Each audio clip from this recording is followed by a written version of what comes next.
back to my YouTube channel. My name is Emily. I go by Chaiwala on all social media platforms. Today we're going to be talking about some limiting beliefs, how I work through them, and some goals that I have for the new year. I know this is kind of late in the new year game, but I really don't like to put pressure on myself to think of New Year's resolutions and things like that in January, because I just feel like that's too much of a time crunch for me. I want to think about the things I've experienced over the entire year. So the month of January is a month of reflection for me, really determining what I think is the best next step for me in the entire year. And so something I really wanted to do this year is shadow work. And today I did my first sort of journal entry, and I got these from Trinity here on YouTube. She's a Black YouTuber based in Atlanta. She does spirituality and just chats about like things that Black women experience, and I love that. And when I saw her video on shadow work for 16 days, I was really inspired to write them down and try them myself. Today's prompt was, if I could say one thing to the person who hurt me the most, what would it be and why? I'm not going to share who I wrote about because they're really close to me and I really love them. And sometimes it can be difficult when you realize, because I didn't realize that this person was the source of some of the hurt that I've been experiencing. But when you realize that that person is someone in your family and someone that you really love and care for, it's hard to sort of come to terms with what that really means for you and their relationship with you and how you want to move forward. So I just want to take some time and really grapple with it and digest it, and maybe I'll share what I write for tomorrow's prompt, which is, what was the hardest thing I've ever had to do and how has it impacted me since? I know for a fact what I'm going to write for that one, and honestly it's going to be moving to New York. Moving to New York was the hardest thing I think I've ever had to do in my life, and then also surviving in New York for 4.5 years, almost 5 years, was that much harder, and it has impacted me so much that I think that this prompt is gonna take up it could take up a whole journal. Honestly, the things I experienced in New York could take up a whole journal. But I mean, I'm very thankful for that experience, and that kind of leads me into my next topic, which is limiting beliefs. Limiting beliefs are a state of mind, conviction, or belief that you think to be true that limits your success. So they hinder your progress, they make you make bad choices or enable you to make bad choices, and they stop you from taking opportunities that might be beneficial for you in the future. And for me, it's been keeping me from accessing my higher self. And so during the pandemic at the beginning, in May, I graduated from grad school, and I had so many hopes for my life in New York, continuing my life in New York City. And I tried to do that for another 1.5 years after I graduated, but it just didn't work out. I wasn't able to find a job that I really felt aligned with my passions, and so much of New York for me had become socially exhausting. I wasn't really able to be myself anymore. The people around me, I will say, were sort of limiting my ability to really express myself fully. And I couldn't shake the feeling of just like feeling trapped, constantly feeling trapped by other people's expectations of me, my own expectations of the people around me, and really, I just think I outgrew roommates. And even when I tried to look for apartments in New York City that I could afford on my own, they were really they just weren't that great, or they just were really long train rides from the place I needed to be. And so ultimately, I decided that it might be time for a little bit of a hiatus, maybe just returning to Texas and recentering myself was the best thing for me to do. And so ultimately, that is what I chose to do. But when I got here, I realized I was in a massive depression, and I spent 2.5 months unemployed when I got here. And so getting out of that depression is something I'm still struggling with, but it is really hard. I took a lot of hits in New York for my self-esteem, my confidence, and just my overall sense of self was constantly challenged.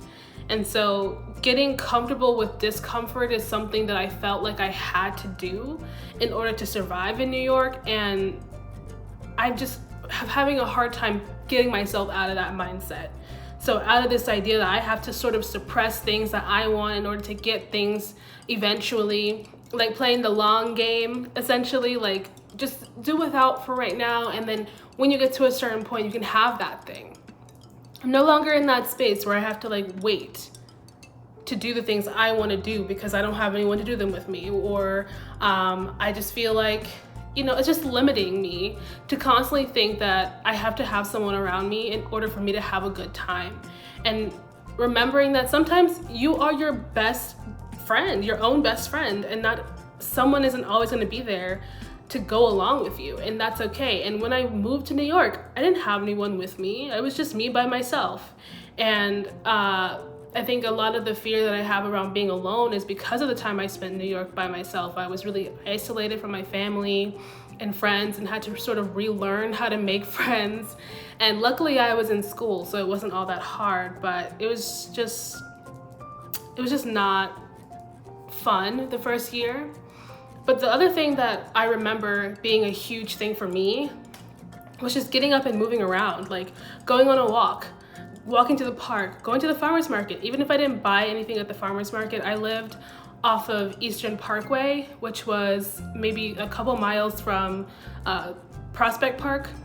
And so I would walk there all the time, especially on Saturday mornings because they had the farmer's market there. Yeah, if you know what Prospect Park is, you know what I'm talking about. The farmer's market is right there in front, and you see the traffic coming in and out of this like circle loop thing, and that's where I would walk. It was maybe 25 minutes away from where I lived at the time. So getting up and moving around was very easy to do in New York in a way that it's not as easy to do in Texas. Like everybody has a car. So sometimes I feel like out of place if I'm walking around my neighborhood. People are kind of like, what the hell's going on? But that's again in my head. Like people probably aren't thinking twice about me walking around, just getting my body moving. We are in a pandemic. Most people are working from home. Getting up and walking around is a normal thing to do.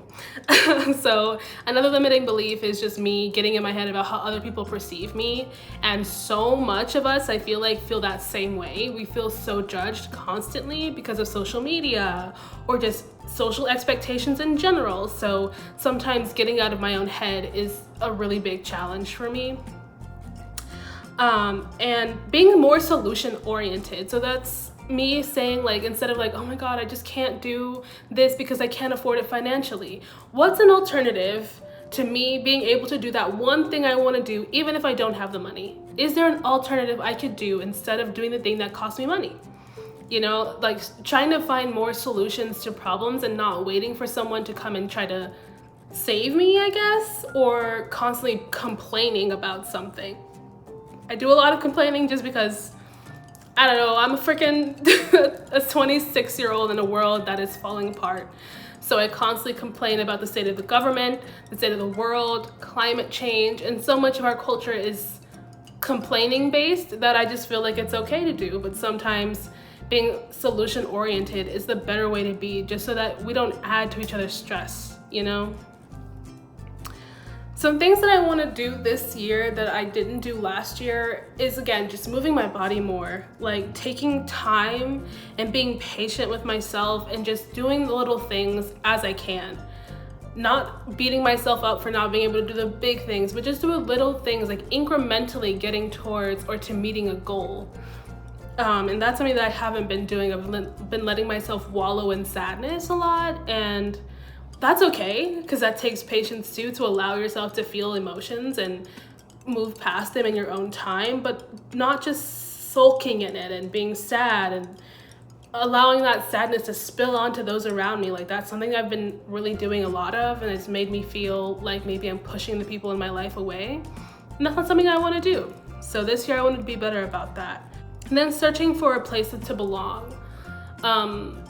It took a lot of courage for me to move to New York, and I'm really grateful for that experience, but I've been so reluctant to try something different because of some of the experiences I had there. I'm afraid that those experiences will be carried over into a new experience, and obviously that's not true, but like some of the things I experienced in New York were so horrific and terrifying even, that it's been a long time a lot of me actually just like trying to face those people in my mind, like just be like, no, like you don't have power here.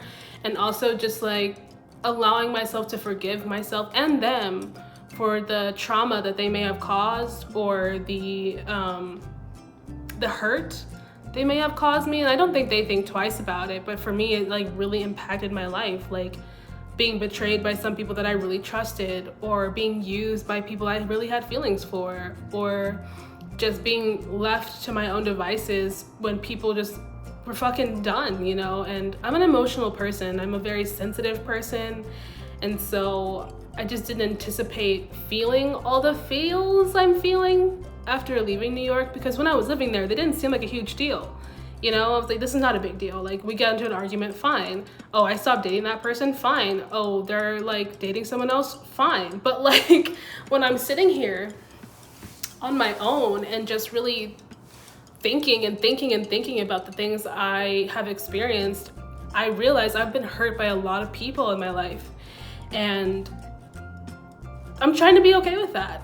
You know, and I think we're all just trying to be okay with the hurt that we experience at every level, at every sort of checkpoint in our life. Like at 25, 24, 23, 22, those experiences and the things that hurt me at those ages never got dealt with. And so now at 26, I'm like, it's time to do that shadow work and really forgive myself and heal my inner child or my inner teenager, and just move past those things so I can try again.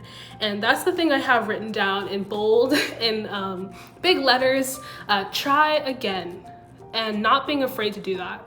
Even if I experience some similar things I experienced in New York in a new place, like I'm gonna know how to deal with those things.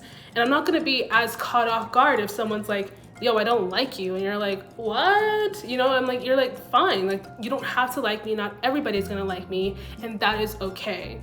I am healing from my people pleaser tendencies. And so trying again to set boundaries, trying again to uphold those boundaries, and trying again to say no in general is something that I really want to do a lot more of this year. And so,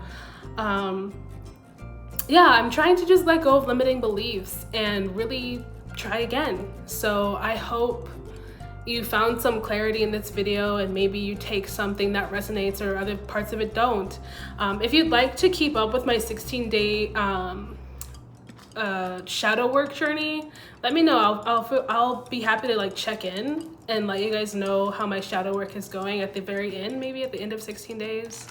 I can come in, check in with you guys, and let you guys know what I've learned if I feel like I've healed a little bit. But yeah, thank you for watching, and let me know if you have any limiting beliefs that are hindering your progress. What was your 2021 like, and what do you want your 2022 to be? Thank you for watching. Bye.